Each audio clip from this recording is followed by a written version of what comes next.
what's up everybody? This is Jesse from oldpocketknives.com, and today I'm going to show you these knives. They are made by a company called Hubertus, and I have three here which has the little Springer kind of name on the bottom bolster. And over here, these are two kind of beefier knives that are also Hubertus that don't have Springer on the bottom. And then a little bonus knife I'll show you at the end. So we're going to just kind of show you how they function, show you a little bit of the variation in the blade stamp or etch, a little bit about the age and the company, and kind of fire them off as well. So let's get into it. Here we go.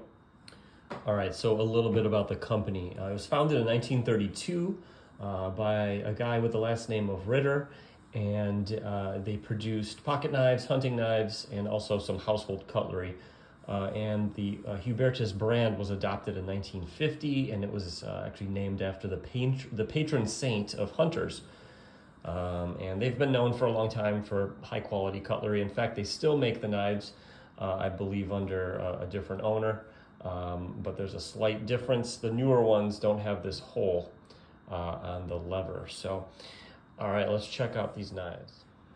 All right, so the three of these guys are three different sizes of the Springer knives. You can see it says Springer on the bottom. This one's the Lilliput, which is the smallest out of the three. Stag handles. It's a lever knife and automatic. It has a pull on it, even though it's not a manual open, but I guess they made different blades for automatic as well as regular manual open knives as well. They always had these and have these, the pins that are not flush with the bolster. That's something you might notice on all of these knives, but they really use really nice stag. And let's fire one off here. All right, so the Lilliput is the smallest, I said, out of the three. I believe it's only about 3 1/4 inches closed, so it's a very small automatic knife. You can see here on the blade it says Hubertus Solingen and the rust-free in German down there. So notice it doesn't say West Germany. Some of them say that. Some of them say just Germany. If it says West Germany, it's pre-1989. If it just says Germany, it's post-1989 after. These, I believe, are from either the 70s or the 80s, is what I'm guessing, what I've gathered online. But pretty neat little knives for sure. They close nice, and I like this small one, kind of cool. All right, so the next one is also a Springer. It doesn't have anything else besides Springer, which is the most common. Again, those nice stag handles. This one's 4 inches closed. And fire it off. Good open, strong opening. This one looks to have been sharpened just a bit, but nice mirror polished blades. Again, same stamp as the previous one. No indication of West Germany. Now, sometimes they were actually stamped on the tang, and I believe that indicates a knife that was made pre-1972. So if you have one with a tang stamp, that's what that means. It's one of the older variety. But again, I'm guessing, again, 1980s on these. So that's the 4-inch model.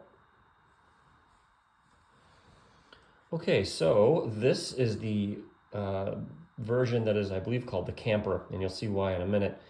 But notice again, it has the Springer. This is a 4.5 inch closed knife. So it's the largest of those three. Genuine stag. As you can see here, it has some additional blades which are manual open, including a small clip blade. It says rust free there on the bottom. So stainless blades. It has a can opener as well. Again, rust free. And then finally it has, well, it also has the corkscrew. The corkscrew is there as well. And finally it has the main blade. You can see the etch on the blade, and this one is actually a spear point blade as opposed to the other ones, which are a clip blade. So anyway, this one's called the Camper. Pretty cool one too. Okay, two knives, actually three knives left. So this one looks actually quite similar to the previous one, but it doesn't say Springer on the bottom. That's one difference. Another difference is it doesn't have the corkscrew, nor does it have the other blades. The other blade it has, though, manual open, is a saw blade, as well as a little cap lifter too. It says rust-free in a different font there. And again, the nice genuine stag handles. This one is a little bit different. This is again the 4.5 inch variety. Also a spear blade, but I want you to notice, you see on the bottom there under rust free, it does have West Germany, which indicates a pre-1989 knife. This was before the fall of the Berlin Wall. So this is, I believe, another, I've seen it referred to as a camp knife as well, but it doesn't have the other blades that I showed you in the previous one. This is a cool one. This one has yellow micarta handles, and it also has some really cool file work done on the blade. I believe Hubertus did this in-house, I believe. If anyone else knows, let me know. But these are kind of a little bit of a fancier one. Again, no Springer on the bottom bolster, 4.5 inches closed. I'll just show you once again the same saw blade. This one does not say rust free, but I assume it's also stainless. And the blade fires real nice, just like that one. And it also says West Germany on there as well. Again, pre-1989, I would assume the 80s. So there you go, another one.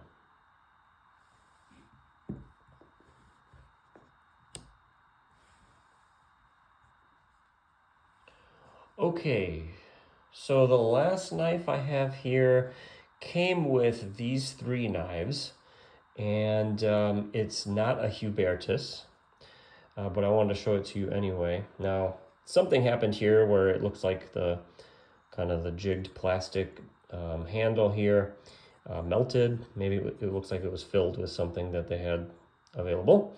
So that's a little bit of a bummer, but the rest of the knife is in real nice shape. It has this kind of ram goat head on it, which is kind of neat.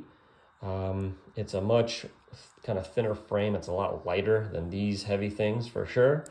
It's a shell extractor. So after firing a shotgun, you could use this to take out the cartridges, the spent cartridges. Sometimes it would say what gauge it is, like 12 gauge, but I don't see any numbers on this one. But it fires off real nice as well. And no etching on the blade, but there is a stamp. It says IHER. I'm not exactly sure how to say that. IHER, I'm sure is not correctly pronounced, but it also says Inox Spain, so it's stainless, and it was made in Spain, not Italy or England or Germany or anything like that. So Spain made quite a few knives as well, and this is apparently one of those. The company was founded in the late 30s, maybe 1939, I think I read. And they were known for their military and survival knives as well. So anyway, wanted to share that with you. Has the brass liners, this real light kind of plastic jigged handle, and kind of a little interesting bonus knife there for you. All right, so hopefully you enjoyed the video. I really like this little set, if you will, that has the three different sizes here of the Hubertus stag knives. I'm not sure what your favorite was. Maybe it was these guys, or even the IHER Spain knife as well. But anyway, hope you enjoyed the video, you guys. I hope everyone has a great day, and keep on collecting, keep on learning. Let me know in the comments anything you might want to let me know. But otherwise, have a great day, and see you guys. Bye-bye.